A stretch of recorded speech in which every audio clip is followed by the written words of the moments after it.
नमस्कार, आपण पाहताय रोकठोक आणि आज रोकठोकमध्ये आहेत अखिल भारतीय काँग्रेस कमिटीचे सदस्य आणि महाराष्ट्र प्रदेश काँग्रेस कमिटीचे सरचिटणीस रणजितसिंह देशमुख सर. भैया, सध्या निवडणुकीचं वारं सुरू आहे आणि मी सुरुवात करणार आहे परवाच्या माजी मुख्यमंत्री पृथ्वीराज चव्हाण यांच्या वक्तव्यावरून. त्यांनी थेट दावा केलेला आहे की ही जागा खटावमानची काँग्रेसला घेणार. पुढची भूमिका कशी आहे? हा मतदारसंघ परंपरेने काँग्रेसचा आहे, त्याच्यामुळं पृथ्वीराज चव्हाणांनी जो दावा केलेला आहे तो अगदी बरोबर आहे.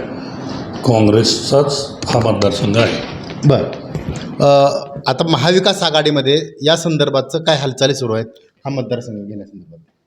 मतदारसंघ घेण्याचा विषय नाही. पृथ्वीराज चव्हाण साहेब हे आमच्या प्रदेशचे माजी मुख्यमंत्री आणि काँग्रेसचे प्रमुख नेते आहेत. सातारा जिल्ह्याचं तर काँग्रेसचं पालकत्व त्यांच्याकडेच आहे. त्यामुळं जिल्ह्यात ज्या काँग्रेसच्या जागा आहेत त्या 2 जागा दक्षिण कराड आणि मान ही काँग्रेसची जागा आहे. त्याच्यानंतर पुढे असेल त्याच्यामध्ये नेगोशिएशन होणार आहे. बरोबर आहे. भाईसाहेब, तुम्ही 15 ते 20 वर्ष या मतदारसंघामध्ये काम करताय. काय साधारणतः यावरचं वातावरण कसं दिसतं एकंदरीत? लोकसभेपासून या मतदारसंघात बदलाचं वारं वाहतं आहे आणि निश्चित लोकसभेमध्ये महाविकास आघाडीचे खासदार धैर्यशील मोहिते पाटील हे निवडून आल्यानंतर या मतदारसंघात एक चैतन्य निर्माण झालेलं आहे. काँग्रेस आणि महाविकास आघाडीचे कार्यकर्ते अतिशय उत्स्फूर्तपणे येणाऱ्या निवडणुकीला सामोरे जाणार आहेत. महाविकास आघाडी एकसंघपणे कशा पद्धतीने समोर जाईल आणि प्रचाराचे प्रमुख मुद्दे काय असतील तुमचे? या ठिकाणी प्रचाराचा प्रमुख मुद्दा जो सातत्यानं उपस्थित केला जातो पाण्याचा, पण खऱ्या अर्थाने मान आणि खटावला पाणी द्यायचं काम हे खऱ्या अर्थानं पृथ्वीराज चव्हाण मुख्यमंत्री असताना पृथ्वीराज चव्हाणांच्या माध्यमातून पर्यायानं काँग्रेसच्या माध्यमातून या ठिकाणी पाणी आलेलं आहे आणि हे सर्वसामान्य जनतेला माहीत आहे. भाईसाहेब, मी त्या दिवशी पृथ्वीराज चव्हाणांच्या सभेला होतो. आत्तापर्यंत बाबांच्या अनेक सभा मी केल्या, मात्र जाहीर एक माजी मुख्यमंत्री म्हणजे केंद्रीय मंत्री असलेले पहिली वेळ असं घडलं की त्यांनी माफी मागितली मान जनतेची की मी चुकीच्या माणसाला बळ दिलं. वास्तविक बघता या ठिकाणी पूर्वीच्या काळामध्ये जे काय प्रसंग होते त्याच्यामध्ये काँग्रेस वाढावी ही पृथ्वीराज चव्हाणांची भूमिका होती आणि त्याच्यामधून या ठिकाणच्या स्थानिक लोकप्रतिनिधीला मदत केली गेली. परंतु त्यांची विचारसरणी संधिसाधूपणाची असल्यामुळे त्यांनी काँग्रेसच्या अनेक पर्यायानं पृथ्वीराज चव्हाणांच्या बरोबर विश्वासघात केला. त्याचा परिणाम या ठिकाणी भाजप वाढण्यात झाला आणि त्याच्यामुळं ह्या ठिकाणच्या सर्वसामान्य जनतेला आणि कार्यकर्त्यांना जो त्रास होतोय त्याचं कुठंतरी प्रायचित्त पृथ्वीराज चव्हाण साहेबांना वाटलं की ही माझ्याकडून चूक झाली, म्हणून त्या ठिकाणी जाहीर माफी पृथ्वीराज चव्हाणांनी मानखटावच्या जनतेची मागितलेली आहे. खऱ्या अर्थानं हे मोठ्या नेत्याचं लक्षण आहे आणि आमची सर्वसामान्य जनता पृथ्वीराज चव्हाणांच्यावरती प्रचंड असं प्रेम करते आणि निश्चित त्यांच्या वक्तव्याला जनता दाद देईल.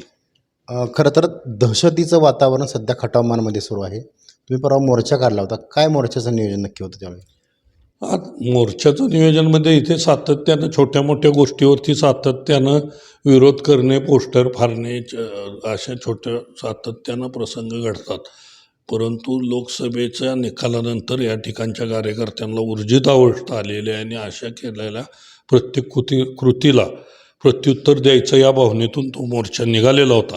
आणि छत्रपती शिवाजी महाराजांचा जो पुतळा मालवण येथे जो पडला आणि तो 8 महिन्यात उभा केला होता, वास्तविक बघता काँग्रेसच्या काळामध्ये ह्या सातारा जिल्ह्याचे थोर सुपुत्र यशवंतराव चव्हाण साहेब यांनी त्या काळच्या महाराष्ट्रामध्ये जे वातावरण होतं, नेहरूंच्याबद्दल काही गैरसमज होते आणि शिवाजी महाराज ही महाराष्ट्राची अस्मिता आहे म्हणून या ठिकाणी जो पुतळा बसवला प्रतापगडला त्याचं उद्घाटन पंडित जवाहरलाल नेहरूंच्या हस्ते झालेलं होतं आणि 67 वर्ष झाली त्या घटनेला. आज ही दिमाखात शिवाजी महाराजांचा पुतळा उभा आहे, त्याच्यामध्ये एक कणी काय हल्लेलं नाही. असं असताना 8 महिन्याचा पुतळा शिवाजी महाराजांचा या ठिकाणी पडला आणि RSSचा अनुभवी माणसाला त्या ठिकाणी पुतळ्याचं काम दिलं आणि खऱ्या अर्थाने महाराष्ट्रातल्या जनतेची अस्मिता आणि भावना दुखावली, म्हणून त्याचा निषेध म्हणून तो मोर्चा होता. भाईसाहेब, खरं तर तुमचं अभिमानास्पद काम आहे, मी बघतोय मी. तर इथं औद्योगिकरण वाढलं पाहिजे ह्या दृष्टीने तुमचं प्रयत्न चालू असतात. मात्र आमदार इतके वर्ष असताना त्यांनी केलं काय नक्की नोकऱ्या संदर्भात? मी आपल्याला सांगू इच्छितो, कैलासवासी पतंगराव कदम साहेब यांच्या उपस्थितीत मानमध्ये एक 16 वर्षापूर्वी कार्यक्रम झाला होता. त्यावेळेस हे विधानसभा सदस्य जे आहेत ते त्यावेळेस जिल्हा परिषद सदस्य होते आणि त्यावेळेस त्यांनी आव्हान सांगितलं होतं की कदम साहेबांनी कशा प्रकारे काम केलेलं आहे. त्या ठिकाणी मेडिकल कॉलेज आहेत, इंजिनिअरिंग कॉलेज आहेत, आर्किटेक्ट आहेत, वेगवेगळ्या फॅसिलिटीज आहेत. त्या ठिकाणी दूध संघ आहे, साखर कारखाना आहे, सूतगिरण्या आहेत, वेगवेगळ्या MIDC आहेत.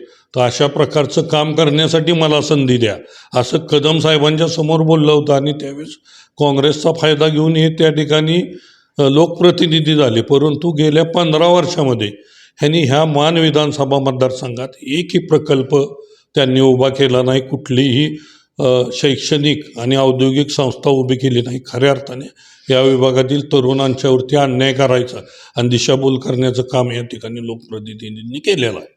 खरं तर खटाव मान विधानसभा मतदारसंघ एक खूप मोठी पार्श्वभूमी राजकीय आहे. मात्र गेल्या काही दिवसापासून मायनी मेडिकलचा जो मुद्दा आहे तो राज्यभर गाजतोय आणि खरंच म्हणजे दुर्दैव की आपल्या जिल्ह्यामध्ये इतकं दुर्दैव घडू शकतं असं.